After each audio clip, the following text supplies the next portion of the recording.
I am the Tofu Golem. Please enjoy the video. You begin by verifying prerequisites.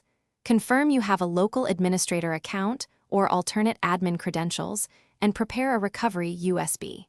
Once ready, boot into Windows and open an elevated command prompt.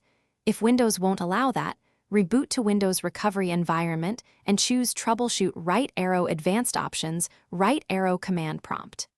Make sure to mount the system drive letter correctly, because the following registry and policy edits must target the true Windows installation. This gets you into a position to change access controls safely and quickly. Once in an elevated context, open Group Policy Editor or modify the registry directly to clear the specific restriction. Navigate to Local Policies or HKLM/software/policies and remove the limiting keys.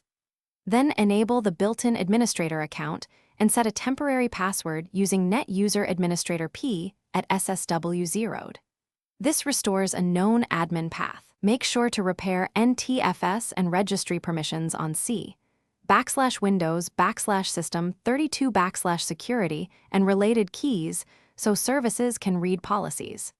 Take ownership first if needed, then assign administrators full control. To finish, reboot into normal Windows and verify Windows security opens and admin tasks work. If you still hit limited access, run System File Checker and DISM.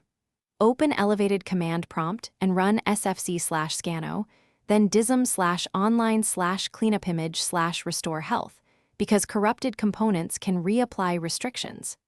If a specific policy or service breaks after fixes, revert the exact registry keys or group policies you changed. This isolates the change that caused disruption, and you can reapply only the necessary adjustments. Thanks for watching. Consider subscribing if we helped you today.